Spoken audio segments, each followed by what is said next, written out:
Hi, Lindsay. Thank you so much for being here with us today. Hello, hello. Thank you for having me. That's really a pleasure. Now, you run Lindsay Does Languages, right? Can you tell us a bit more about what you do? And because there are two sides to that business as well. Tell us what you do. Yeah, I laughed there because I thought you were just going to say you run. Because just to clarify, I'm going for a, I'm going for a run. You Hence, run.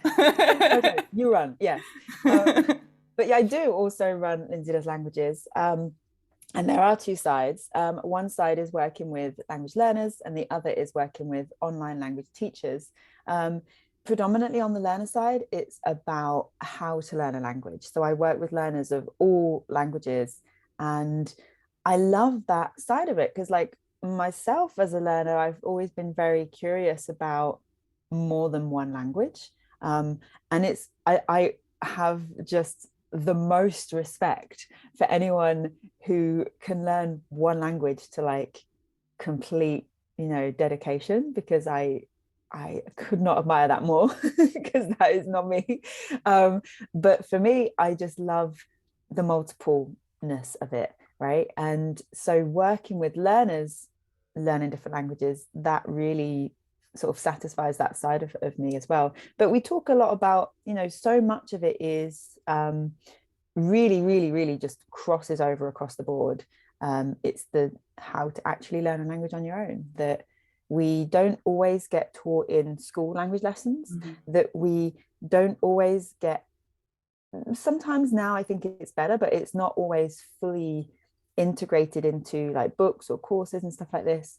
And it can make such a difference. It's where a lot of our language confidence comes from if we're confident and comfortable with what we're doing and how we're learning. So that's what I do with learners. And then with teachers, it's really about the online part, that transition of going from teaching in a classroom or teaching one-on-one offline and then moving that business into an online space, which over the past couple of years has been quite quite a dominant shift for so many people who maybe Yeah. would never have wanted to or needed to before. And yeah, but we've been doing it for a long time. I think we started working together, what, like Yeah, that's how 2016, that's how I discovered you. years Yeah. ago, years and years ago.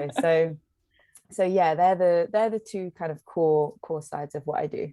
Yeah, you still you speak about it with such passion still after years of doing that, and that fascinates me because you can really feel, this came from your your desire to create something that would excite you and also bring something that was missing, in the industry, right? Yeah, like there's tons of like online business courses and make X number of dollars in X number of months and X number of dollars launch and all of that stuff, and that's great, but a lot of that is either targeted at kind of business to businesses Mhm. or is quite broad. And when it comes to language teaching, there's so many different ways that you might want to work with a student, and exploring that and how that has changed over the years that I've been working with teachers has been really fun. Yeah. um so yeah, I love the two sides really complement each other quite well, I think. Yeah, and I think it's for me, for instance, when I met you, it was I didn't identify at all as a business owner. I identified as a Mm, teacher. And so any other program that would be like become, create your business online, that wouldn't have even crossed my mind that I yeah, could build my business online. I wanted to teach online and to think, is it possible? And that's where, your business enters like, hey, you're a teacher. Let's do it together. That was for me such a I don't know, such a relief that it was possible. And then the support, like, okay, I'm going to show you how. You don't know anything about this world. Let's take this step by step. And you're not alone to do that. So well done for filling a need that was definitely there. And like you said, even more so in the last years, as more people, you know, had to teach online, even if they hadn't thought about it yeah. before. No, thank Yes. you. I mean, I think you're right. Like teachers by their nature are quite altruistic, which doesn't always lend itself well to a kind of traditional expectation business mindset, Right. Yeah. right? And so trying to combine that can be a challenge. And I know we're probably going to talk about mindset and money mindset and all of that in a little bit later on, but I think, yeah, like actually having something that is saying you're a teacher first, now let's deal with the online bit, now let's deal with the business side of it, is a helpful way to that's really something I thought you did beautifully. It's just like take people by the hand and let's go together to that step. Let's not even call it a business, right? You do, but I mean, it feels like it's doable, and then the transformation starts, and you start seeing what's possible for yourself, and then you can, call yourself a business owner if that's what you want to do. Now, something I cannot help but mention, I'm all about breaking the rules of the shoulds of marketing and business. I'm a bit of a rebel like that, and that's what you're doing, because one of the big marketing shoulds, you should have one niche, and you have two. How was that for you? Is that something that you gave a lot of thought to, or it was just natural? You stepped into it. Did you find challenges managing both of it? What was the thought behind it, or the struggle maybe? Yeah, it's a very good question.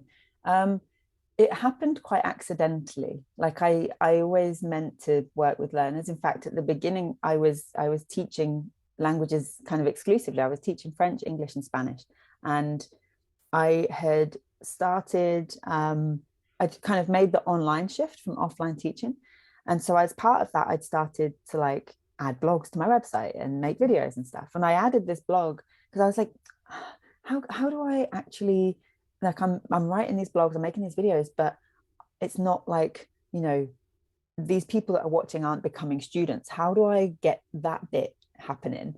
And, rather than just thinking, well, I ask, or I say, hey, I teach, I thought I'll do a blog that is talking about how to teach online. And then maybe the learners will realize, oh, she could teach me. Right?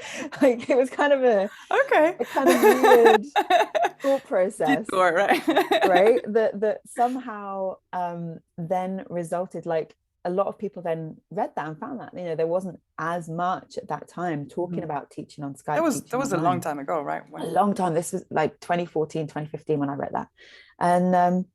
And then people were starting to email me and say, oh, I read this blog. Can you tell me more? How can I teach? Da, da, da, da. And I was like, okay, I see there's a need for this, like you say, teachers specifically kind of wanting to know how to build this beyond just maybe one lesson here or there. And so I thought, okay, well, once I've like made my online course for learners, the next thing I'm going to do is something for teachers. And that's what I did. That's how it happened. So it was quite a natural sort of evolution. And I was really in the beginning kind of quite nervous, a bit imposter syndrome-y, right? About like, well, I'm not a business coach or business teacher. I don't have like an MBA or anything. I'm very much like feeling the waters of this myself in my own business as I go. Who am I to, who am I to teach this stuff to other people? But then you soon realize, much like with language learning, like even if you're a native speaker and you're teaching your native language, there's still going to be room for improvement in terms of how you teach, in terms of, the sort of specifics of the way you approach the language, everything, right?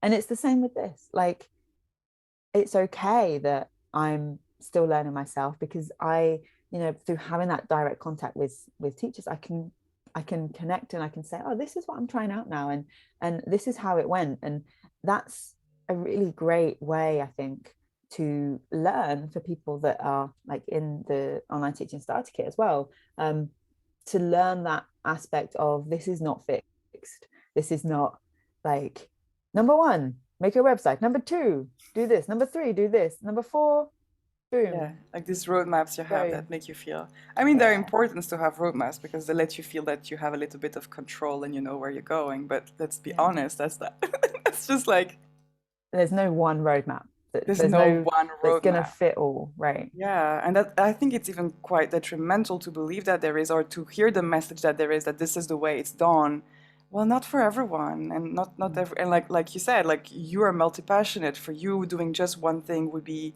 maybe killing your joy or making you feel like, I have to stick in this one little box. And instead, you gave yourself permission to explore what, was brought to you by life, by people, by the questions that were asked. So that's wonderful entrepreneurial mind. Like there's a need for this. I want to do it. It makes me feel great. Let's Yeah. let's jump for it. That's great. You mentioned the imposter syndrome for a minute, and I keep saying, to my audience and my clients that business is an inside-out transformation, possibly the biggest personal development accelerator that you'll find. As I've experienced myself, like I was, already quite into personal development, but this, oh my God, like if you, well, you know me a little bit. I don't know if you can see it. My husband is like, I don't know what happened to you between 2017 and now. You're a different person, and it just makes you grow in so many ways. What have been those ways for you, or some of them? Because of course we cannot go over all of them. But what would you say have been the biggest transformations inside that then were able to be conveyed outside? I mean, it's been a decade, right? I started this when I was 22, 23, Wow. 22, 22. And I think just in general in life, a lot happens in those Yeah. years, in every decade of your life, but it's such a big change of growth from that kind of like 18 to 25 to Yeah. moving on into your late 20s and 30s, right? Yeah. Already on its own without Just on even. its own. Yeah. Yeah. And so, when you add into that, like building a business, it's been kind of such a huge influential part of my life that has really shown me the potential of life. Like I didn't know what I wanted to do as a kid. As a kid I thought I'm going to be like a singer slash actress crossover, like better than Jennifer Lopez, better than like Love it. whoever else is doing it. Like Crossroads didn't work for Britney, so I've got some space. There's a gap in the market for me. I'm going to do that. And then when I did for A level, I did French and Spanish and drama, and I was like, I'm going to be the first actress slash singer crossover that does it in other languages. Oh my God, Oh look at me. yeah. How amazing am I going to be? That's so cool. But I kind of didn't believe it, right? Because like by that point, you're too old for those kind of Yeah. things. And I didn't want it enough, right? So I didn't know what I wanted to be. And I thought that, in fact, I remember going to a parents' evening around that age at A level, sort of sixth form, 17 age. And my drama teacher said, have you thought about teaching English abroad? I think you'd be really good at it, right? And I was like, okay, not really. I haven't really thought about it, but I like the abroad bit. That sounds good.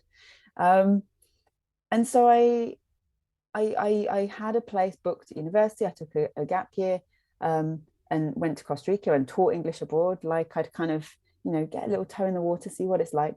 And I loved it. It was great. And that in itself, 18 showed me like, oh, you can travel the world without just going for 2 weeks and just staying in very expensive hotels and just having that be your only thing that you do outside of your norm for the year.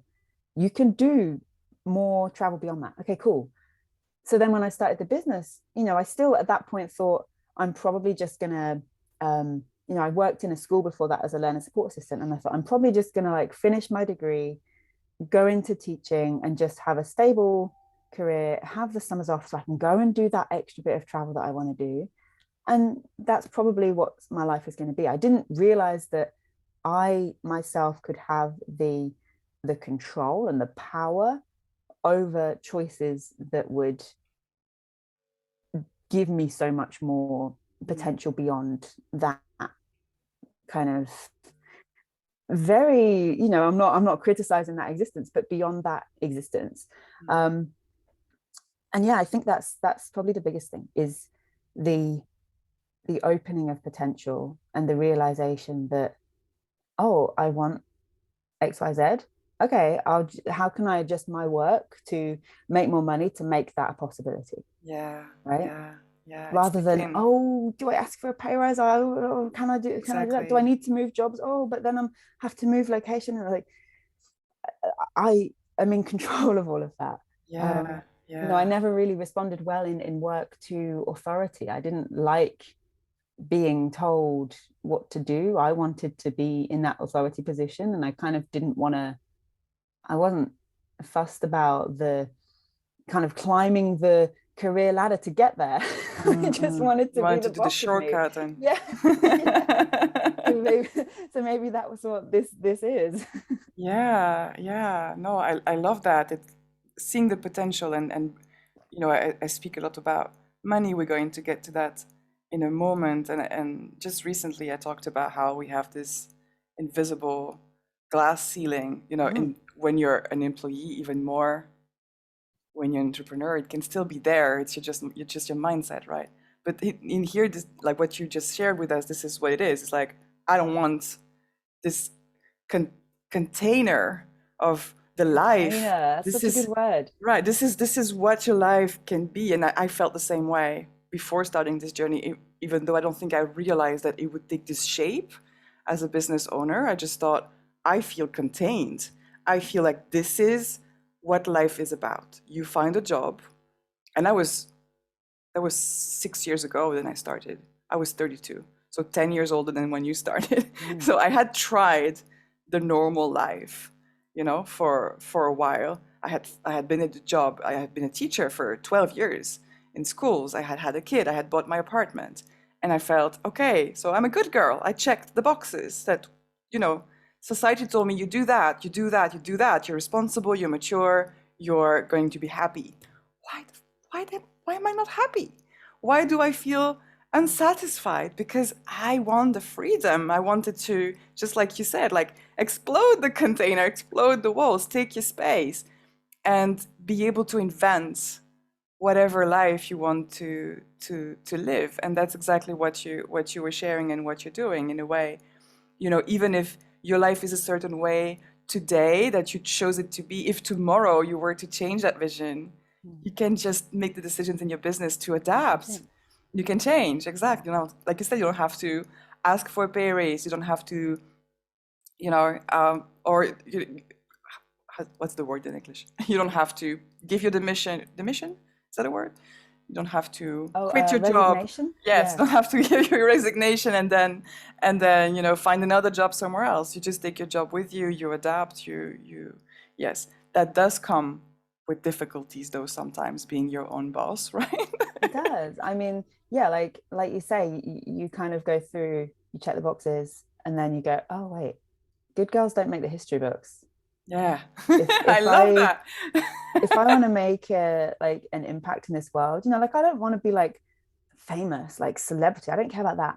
But I do, you know, want to feel like I've made an impact Yes. or left some kind of legacy or Mhm. influence on the world in some way. And yeah, there's only so much you can do if you check those boxes, I think. Exactly. I love that. That's a beautiful thing you're sharing. Thank you so much. Mm. You talked about the fact that we don't have to ask for a pay raise. What do we do then? You think, or how much money do I want slash need? And how can I adjust my work to fit that and also work how I want in line with that? And like you say, not easy by no means, but you do have the freedom to mold that and shape what Yeah. that looks like for you. Yeah. Is that something that you had to work with, the money mindset thinking, oh, I can only charge this much or I can only make that much Mm. or you Mm. know, was there like to you a point, well, that's the case for many people, you know, like, oh, this is how much I can make. And then that blocks you in some way and then you have to deal with that or you have to work on that until you can 100%. overcome it. Yeah, because like you know, one of the reasons that I'm still doing this is that because I started so young, I had such a low paying job that I said to myself, I'm going to give myself a year. I'm young enough to afford to quit my job and give myself a year and see what happens. Um, and I gave myself a year and I said, if I earn more than I would doing this job, then I'm happy and I'll keep going, right? Mhm. And the job was like 9 grand a year pro rata. in a school, so like 13 weeks off of it was like low pay. Yeah. Like teaching assistants are underpaid Oh my and God. Yeah. undervalued so much, at least in this country. But yeah, so that was easy in the beginning, because it was like, well, I just need to make more than that, right? Like, oh, okay, so 12 grand a year, that's an easy, comfortable, I don't need more money than that, that's fine. And then it gets to the point where you aren't living, like, again, being young, I was living with family, right? Like I didn't have like rent or bills or blah blah blah blah. So then it gets to the point where, okay, now need to like find somewhere to live. Oh, now there's bills, more bills to pay. Okay, how am I gonna, so kind of all those life price increases kind of aligned with my shifts. And I think sometimes having had those moments just not being forced upon me, but like happening, meant that I had to make those shifts internally, to like move past those blocks of like, well, this is my threshold. Oh no, this now needs to be my threshold. Oh, okay, no, now it's like not a flat, it's going to be a house. This now needs to be my threshold, so those movements of life, again, in that natural progression still of like checkbox, right? Like, now you move out from flat to house. Like those movements of life were kind of aligning with those shifts happening, I think. And yeah, I think you also get to a point where you're like, well, I can work, say, 10 hours a day for this money, or I can work a much more comfortable like 7 hours a day for this money per hour. And kind of you think, well, what matters more to me? Even if I'm getting less students, but my work is valued more, if I'm being paid more appropriately, then I'm going to be giving more. I'm going to be, and still in that, you're satisfying that altruism that so many teachers have just naturally ingrained, so because you're able then to give more without that feeling of guilt of overwork or over delivering or, kind of perfectionism or whatever it is, because you're being appropriately rewarded in exchange, right? And that financially you're able to take that time. It's the same, I've been through the same shifts that you were mentioning. For me, that was like the key element. It's like raising my prices gives me space to be really there for you during the time that we are together. And sometimes it's one-on-one, sometimes it's something else. It doesn't matter really what the format is, but to spend quality energy on that person that you're helping, you can only do that if you have, I don't know, for me, for a coaching session, I need maybe 2 days to dive into it really and to be able to help that person. Right. If I have to have them back to back, I can just listen to you and maybe point you in a few directions, but my mind's already on the next one while I'm with you. This is not the service I want to give. I want to give you a real support, know? And so that goes with money, And when we think, oh, well, I'm coaching this person for 1 hour, so it's X number of dollars for that 1 hour. And actually it's not, but that in itself is like a box in our brain, because we think, well, look at, I've just been to the supermarket and they're advertising for staff and the minimum wage is X number of dollars or pounds per hour. And oh my goodness, am I a terrible person for charging this when there's people out there earning that? And it's like, you got to take a breath. You got to realize that it's not just the hour, it's all of this. And also, if we all decide to be chronically underpaid, even if it's legal minimum wage, if we all decide I'm going to, like, especially when we're running it ourselves, we're making that decision for ourselves, I'm going to underpay myself. Like, if we all decide that, then how do we progress as a society? And I think also, on top of that, as women, one of the most powerful like acts of protest, if you like, is for us to earn good money. Exactly. Exactly. It raises everyone when women earn well. It really, really does. I feel like literally I wrote this in one of my in one of my emails a few weeks ago. Like we raise a collective. When you work on your money mindset, you raise the Yeah, collective, and this is for our daughters, and this is so important. This is really what puts me on fire. So yeah, thank you for saying that. Something I want to clarify because you said, okay, you know, you changed your rates as your life was evolving, and so you had more needs. So somehow it justifies the fact that you're asking more, you're also getting more experienced, offering more, all the space, exactly. everything Yep. that you were mentioning. And so I had to make those inner adjustments. And yes, part of these inner adjustments are in terms of rates.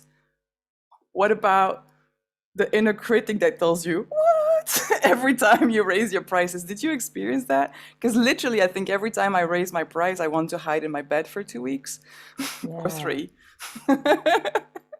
Something that helps is saying it out loud. Yeah, I know it sounds silly. Saying it out loud, writing it down, seeing it, really like letting that be, right? yeah, Not, and this is before anyone else sees it. This is before, you share this new price or price increase or whatever it is with anyone. Just live with it for a mm, minute, see how it feels, pay attention to that. If you are feeling like, oh my God, well, what is this? Who am I? Say to yourself, well, that is the price. That is what I've settled on. Let's think about why I'm feeling this way now about it. yeah, Because that's nothing to do with the price. It's to do with how I'm feeling inside, right? If you set it and you live with it and you write it down and you say it out loud and you feel like, oh yeah, that's kind of too easy, like, then maybe you need to go upwards. yes, yes. This isn't just a case of like feeling that it needs to come down. Sometimes it needs to go up. And so I think that's important too, to kind of acknowledge the other side of all of this. Yeah, I love that. I think for me it's a good sign when I'm excited, scared, but I don't want to vomit yet. Mm. Just You that know, little bit of fear. Yeah, it's yeah. like I have fears like, oh my God, if that worked, if people accepted that price, you know, because your mind always says like, what are going, okay, Mm. you know that. If like knowing that this is the price now and it becomes my new normal, then that's really exciting because things are changing in a good way for me and for my clients as well. So keep in and mind, and for everyone else and who for then everyone follows else. behind you doing Yes, the work that you do.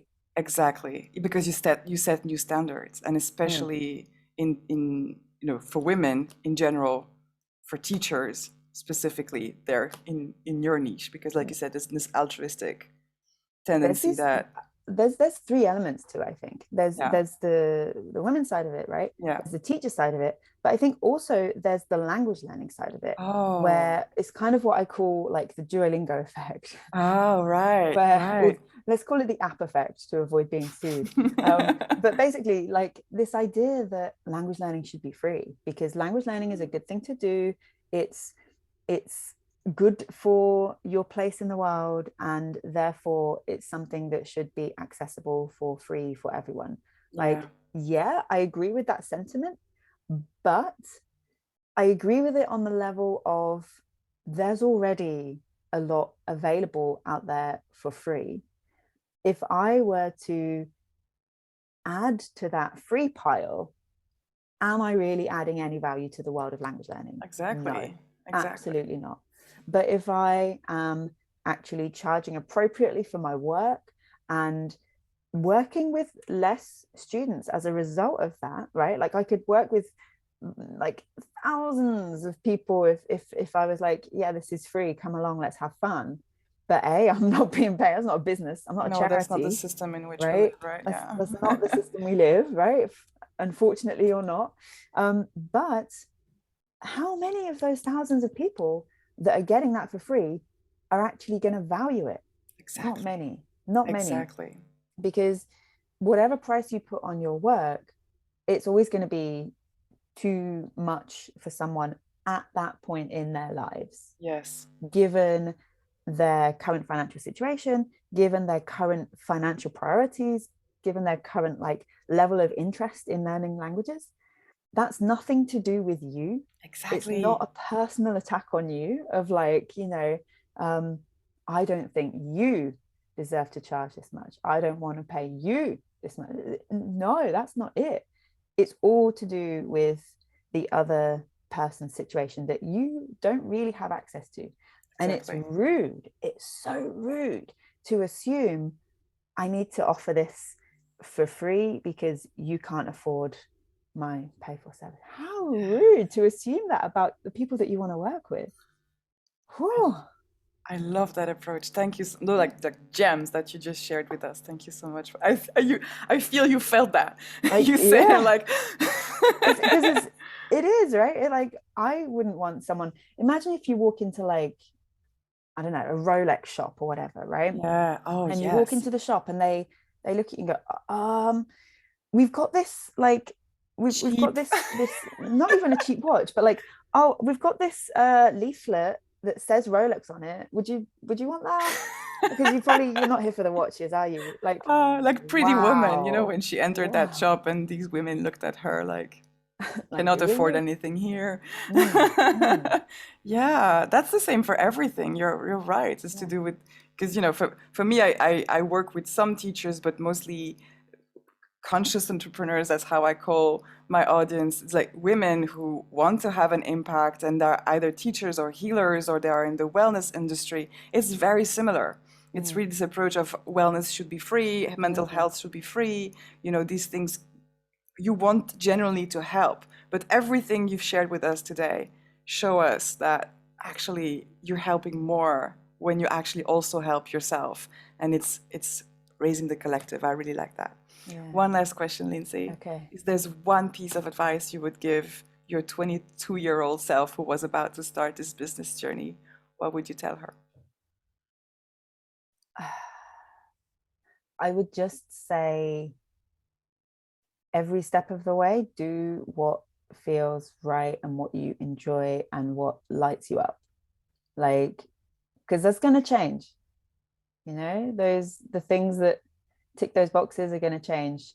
But if you do that every step of the way, which I think I've done, then that's where the growth comes from. Because it's like, it's something, at least for me, that I want to be sustainable and long term. Like, it's not like I never really thought I want to build a business for 2 years, sell it, hustle, hustle, hustle, sell, and then Yeah. just go and sit on the beach. Like, this is something I want to do for, at least another 10 years, right? And you can't do that without following that joy and that drive, I think. Thank you so much. That's beautiful. The name of this YouTube channel is Aligned and Thriving, and it looks like you have been following your instinct and your joy to be aligned and thriving as well. So thank you Yeah, so I hope much so. for being here today. I really, really appreciate it. I know that the viewers are going to love it as well. You shared beautiful things with us today, and Thank all the you. best for the future in your business. Happy to see what are the next alignment steps that you that you will take in your business. Thank you. Thank you.